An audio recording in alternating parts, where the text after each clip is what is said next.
Hello मेरे प्यारे बच्चों, स्वागत है आप सभी का हमारे एन के सर विद्यापीठ यूट्यूब चैनल पर। तो बच्चों, मैंने आपको क्लास 10th साइंस के फर्स्ट चैप्टर में बता दिया था, यानी कि जो हमारी फर्स्ट वीडियो थी उसमें आपको बता दिया कि रासायनिक अभिक्रियाएं क्या होती हैं, अभिकारक क्या होते हैं, उत्पाद क्या होते हैं, केमिकल रिएक्शन क्या होती है, या फिर हम कह सकते हैं फिजिकल रिएक्शन क्या होती है। दोस्तों, आज हम जानते हैं रासायनिक समीकरण के बारे में। बच्चों, मैंने आपको बता दिया था कि रासायनिक समीकरण क्या होता है। आज हम जानते हैं रासायनिक समीकरण को लिखने के नियम और रासायनिक समीकरणों को संतुलित करना आज हम अच्छी तरीका से सीखेंगे। दोस्तों देखिए, सबसे पहले पॉइंट आता है हमारा रासायनिक समीकरण को लिखने के नियम कौन कौन से हैं। दोस्तों, समीकरण लिखने के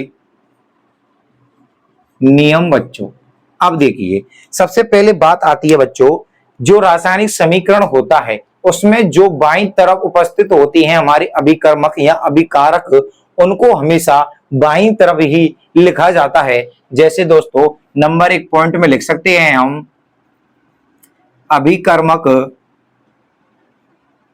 अभिकर्मक को सदैव,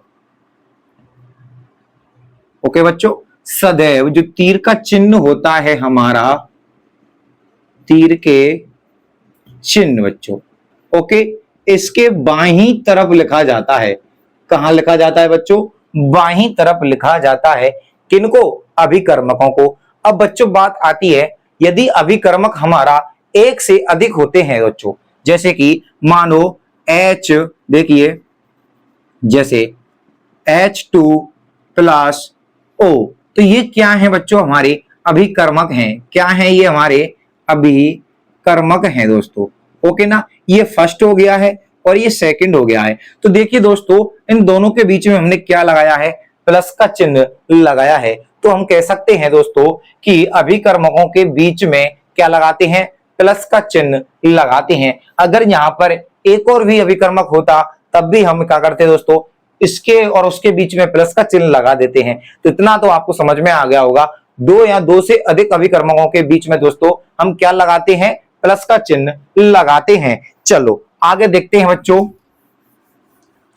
नंबर 2 नियम होता है कि जो उत्पाद बनते हैं दोस्तों, क्या बनते हैं? जब हमारे अभिकर्मक आपस में रिएक्शन कर लेते हैं तो उत्पाद का निर्माण हो जाता है, और कभी कभी एक से अधिक उत्पाद का निर्माण होता है। तब हम क्या करेंगे? उन दोनों के बीच में भी बच्चों प्लस का चिन्ह लगाएंगे और इनको हमेशा तीर के चिन्ह के दाईं तरफ लिखते हैं। जैसे हमने बताया आपके लिए सल्फर प्लस O2, तो इधर बन जाता है SO2। इधर तो देखिए अभिकर्मक है, ये हमारा उत्पाद है बच्चों। क्या है? हमारा उत्पाद है। अब देखिए इसमें तो केवल एक ही उत्पाद बना है, परंतु अगर हमारा दो उत्पाद बनेंगे तो क्या करेंगे? देखो, जैसे कि हमारा जिंक है, ये सल्फ्यूरिक अम्ल से अभिक्रिया करके जिंक सल्फेट और हाइड्रोजन गैस का निर्माण करता है। तो देखिए एक उत्पाद तो ये हो गया जिंक सल्फेट हमारा बच्चों, और दूसरा उत्पाद है हमारा इस स्थान पर कौन सा? Hydrogen gas. तो इनके बीच में बच्चों हमने क्या किया है? प्लस का चिन्ह लगाया है, जैसा कि आपको चित्र में यानी कि रिएक्शन में दिखाई दे रहा है। ओके, कंप्लीट हुआ ना? कि हम कह सकते हैं कि इनको दाहिनी तरफ लिखा जाता है। किनको? उत्पाद को दाहिनी तरफ लिखा जाता है। दो या दो से अधिक उत्पाद पर प्लस का चिन्ह लगाते हैं। ओके दोस्तों, और इनको हमेशा तीर के चिन्ह के दाहिनी तरफ लिखा जाता है। ये दायां है और ये हमारा बायां है। देखिए इधर हो जाता है कौन सा? हमारा बायां। अगर हम इधर से देखते हैं दोस्तों तो ये हमारा बायां है। क्या है? ये हमारा बायां और ये हमारा दायां है। ओके बच्चों, आया समझ में? तो ये दायां और ये बायां, इतना तो आपको समझ में आ गया होगा। अब एक और बात देखिए बच्चों, नंबर 3, ये जो अभिकर्मक होते हैं दोस्तों, कौन कौन से अभिकर्मक? ये अगर इसमें क्रिया करने के पश्चात गैस निष्कासित होती है तो हम लिख सकते हैं गैस का निकलना, गैस का निकलना या उत्सर्जन हो रही है तो बच्चों हम अप एरो, इसका मतलब होता है गैस का निकलना, चिन्ह लगाते हैं। ओके, आया कि नहीं आया समझ में आपके लिए बताइए। अगर रिएक्शन में, जैसे इस रिएक्शन में दोस्तों ये गैस है हमारी, कौन सी गैस है, हाइड्रोजन गैस है, तो हमने अप एरो का चिन्ह लगाया है इसमें। ओके, देखो जिंक है, सल्फ्यूरिक अम्ल आपस में अभिक्रिया करते हैं, जिंक सल्फेट बनता है और गैस बाहर निकल रही है। तो देखो अभिकर्मक में तो क्या हो रहा है, रिएक्शन हो रही है और उत्पादों में गैस बाहर निकल रही है। तो हमने क्या लगाया है यहाँ पर, अप एरो का चिन्ह लगाया है। तो ये किसमें आ जाता है, रासायनिक समीकरण के नियमों में आ जाता है। आगे देखते हैं बच्चों, अगर दोस्तों मान लीजिए नंबर 4 पर अभिक्रिया के पश्चात यदि अवक्षेपण प्राप्त होता है, कोई अवक्षेप प्राप्त हो जाता है, तो उसे हम क्या कहेंगे दोस्तों, डाउन एरो का चिन्ह लगाते हैं। जैसे हमारा मैग्नीशियम है दोस्तों और ये ऑक्सीजन से अभिक्रिया करके मैग्नीशियम ऑक्साइड का अवक्षेप देता है, यानी कि श्वेत रंग का पदार्थ बन जाता है दोस्तों। ओके, तो ये यहां पर आया कि नहीं आया समझ में आपको दोस्तों बताइए, ठीक है ना। इसके ये 4 पॉइंट हो जाते हैं। अवक्षेप पर यदि अवक्षेप निकलता है तो डाउन एरो का चिन्ह लगाते हैं बच्चों। ओके, देखिए आप इसके नोट्सों की चिंता मत करिए बच्चों, अगर आपको इसके नोट्स चाहिए अपनी फेयर कॉपी में लिखने के लिए दोस्तों, तो आप हमारे व्हाट्सएप ग्रुप से जुड़ सकते हैं। मैं उसमें इसकी पीडीएफ डालता हूं, नोट्स वाई, एक तरह से हाथों से जो टीचर लिख के लाते हैं अपनी कॉपी में, तो वही नोट्स मैं आपको इसमें उपलब्ध करा दूंगा उसकी पीडीएफ, और आप उसको अपने नोटबुक में ऐड कर सकते हैं दोस्तों। ओके, तो आपको टेंशन नहीं लेनी है। यदि आपको ग्रुप में नहीं जुड़ पाते हैं तो आप मुझे दोस्तों मेरे व्हाट्सएप नंबर 170144557442 पर मैसेज कर कह सकते हैं कि सर जी हमको ग्रुप में ज्वाइन कर दीजिए। ओके, चलिए आगे देखते हैं बच्चों। ये तो हो जाते हैं हमारे रासायनिक समीकरण लिखने के नियम दोस्तों। ओके, एक नियम तो अलग चीज होता है बच्चों, 1 2 3 4 हो जाते हैं। इतना ध्यान रखना दोस्तों, ये जो तीर का चिन्ह होता है इसमें नंबर 5 भी आता है दोस्तों। नंबर 5 है कि जो ये तीर का चिन्ह है इसको सदैव उत्पादों की तरफ ही लगाते हैं दोस्तों। इसकी दिशा जो होगी दोस्तों हमेशा उत्पादों की तरफ ही होती है। देखो इधर अभिकारक हैं, इधर भी अभिकारक हैं, इधर क्रियाफल यानी कि हमारे क्या हैं, उत्पाद हैं, तो इसकी दिशा हमेशा दोस्तों उत्पादों की तरफ होगी। तो इसके ये 5 नियम हो जाते हैं दोस्तों। Okay, complete. चलो आगे मैं आपको बताता हूं कि रासायनिक समीकरण को संतुलित किस प्रकार से करते हैं बच्चों। चलिए इसको साफ कर, तो देखिए बच्चों अब हम पढ़ते हैं रासायनिक समीकरण को संतुलित करना, कि हम रासायनिक समीकरण को बच्चों संतुलित किस प्रकार से करते हैं, संतुलित करना। चलो अब देखिए भाई, देखो जब क्या होता है कोई भी रासायनिक समीकरण में बच्चों अभिकारक और उत्पादों में जो तत्व होते हैं उनके परमाणुओं की संख्या यदि समान समान होती है तो वह संतुलित हो जाता है। अगर उनकी संख्या समान समान नहीं होती है तो वह असंतुलित होता है। जैसे मैं आपको बता दूं बच्चों कि देखो कार्बन की अभिक्रिया ऑक्सीजन से कराते हैं तो CO2 बनता है। ओके, तो देखिए इधर क्या है, ये अभिक्रिया हमारी संतुलित है।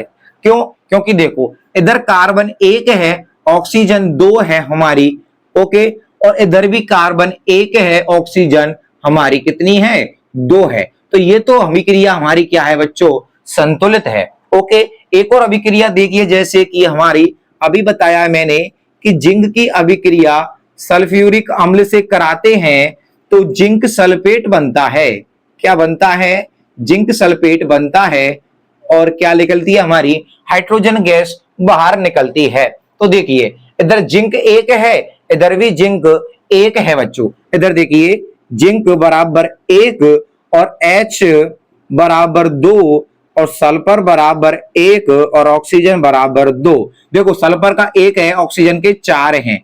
ओके बच्चों, ऑक्सीजन के 4। तो इधर देखिए जिंक बराबर बच्चों 1 है और सल्फर बराबर 1 है और ऑक्सीजन बराबर 4 है और हाइड्रोजन बराबर 2 है बच्चों। तो देखिए एक हमारा जिंक सही है, इधर भी सही है बच्चों। ओके, अब देखो हाइड्रोजन 2 है तो इधर भी हाइड्रोजन 2 है बच्चों। सल्फर 1 है, इधर भी सल्फर 1 है। ऑक्सीजन 4 है, ऑक्सीजन 4 है। तो ये भी अभिक्रिया दोस्तों हमारी ऑलरेडी संतुलित है। ये आ गया समझ में आपको? चलो इसके बाद मैं बताता हूं कि असंतुलित समीकरणों को किस प्रकार से संतुलित करते हैं हम बच्चों। देखो जैसे कि हम एक एग्जांपल लेते हैं बच्चों कि आयरन है, ये हमारा लोहा होता है बच्चों। देखो कितना पसीना लेकर रहा है, मेहनत कर रहे हैं बच्चों आपके लिए। तो आपको क्या करना है बच्चों, एक प्लीज लाइक कर देना है। अगर वीडियो आपको अच्छी लग रही है बच्चों तो प्लीज कमेंट कर देना है आपको और अपने दोस्तों के साथ इसको शेयर करना है बच्चों। देखो ये क्या है, हमारा आयरन है और इसकी अभिक्रिया यदि हम जल के साथ कराते हैं बच्चों तो फेरिक ऑक्साइड बनता है दोस्तों। Okay, Fe3O4 plus hydrogen gas बाहर निकलती है। ओके, चलो अब देखिए इसको हमको क्या करना है बच्चों, संतुलित करना है। किस प्रकार से करेंगे? सबसे नंबर एक स्टेप है कि आपको क्या करना है, इधर लिख देना है जो भी हमारे क्या हैं, तत्व हैं या परमाणु हैं। तो देखो आयरन है, हाइड्रोजन है, ऑक्सीजन है, 3 है बच्चों। इधर भी क्या है हमारे, आयरन, हाइड्रोजन और ऑक्सीजन। तो देखिए इधर क्या करेंगे, इनके सामने इनकी परमाणुओं की संख्या हम लिख लेते हैं दोस्तों। अब देखिए आयरन की इधर 1 है बच्चों तो मैंने 1 लिख दी और इधर कितनी है, 3 है। ओके, आगे देखते हैं बच्चों, इधर हाइड्रोजन कितने हैं, 2 हैं तो ये लिख दिया हमने यहां पर 2 बच्चों। और इधर हाइड्रोजन कितने हैं बच्चों, 2 हैं तो इधर भी मैंने आपके लिए 2 लिख दिया है। आगे देखते हैं, इधर ऑक्सीजन बच्चों हमारा 1 है और ऑक्सीजन इधर हमारे 4 हैं बच्चों। तो ये क्या है, असंतुलित है। अब बात आती है कि इसको हम संतुलित किस प्रकार से करेंगे। अब देखिए आयरन 1 है, ऑक्सीजन 1 है, इधर इधर आयरन 3 है, इधर 4 है। तो सबसे पहले हम जो है इसको सकते हैं, किसको करते हैं हम दोस्तों संतुलित, जो संख्या में सबसे अधिक है। जैसे कि हमारी ऑक्सीजन है दोस्तों, ये संख्या में सबसे अधिक है, इधर कम है। तो हम ऑक्सीजन को संतुलित करते हैं। इसके लिए दोस्तों क्या करेंगे, हम इधर 4 करने के लिए इधर 4 का गुणा कर देते हैं। तो इंटू 4 बराबर कितना हो गया, 4 हो गया। हमने यहां पर 4 किया तो ऑक्सीजन तो दोस्तों 4 हो गए, परंतु हमारे हाइड्रोजन कितने हो गए, क्योंकि यहां पर 2 है तो इसका गुणा इससे भी होगा। तो 2 इंटू 4 करेंगे तो 8 तो हो गए बच्चों हमारे क्या, हाइड्रोजन। कंप्लीट। अब देखिए इधर कितने हैं, 2 हाइड्रोजन हैं, इधर 8 हैं। तो क्या करेंगे दोस्तों, इधर हमारा 2 दिख रहा है तो हम इधर 4 लिख देते हैं और इधर कर देते हैं 4 इक्वल टू 8, यानी कि 2 इंटू 4 इक्वल टू 8। तो देखिए बच्चों हाइड्रोजन भी हमारा संतुलित, ऑक्सीजन भी हमारा संतुलित। इधर देख लिए 8 हो गए, 8 हो गए, 4 ऑक्सीजन 4 ऑक्सीजन। अब बात आती है आयरन 3 है और इधर 1 है। तो इधर 3 करने के लिए दोस्तों सीधा सीधा हमको क्या करना है, यहां पर 3 कर देना है। तो इसको कर दिया हमने 1 इंटू 3 इज इक्वल टू 3। तो देखो 3 इधर 3 इधर बच्चों, 8 इधर 8 इधर और 4 इधर और 4 इधर। तो बच्चों आपको समझ में आ गया होगा कि रासायनिक समीकरण को हम किस प्रकार से संतुलित करते हैं बच्चों।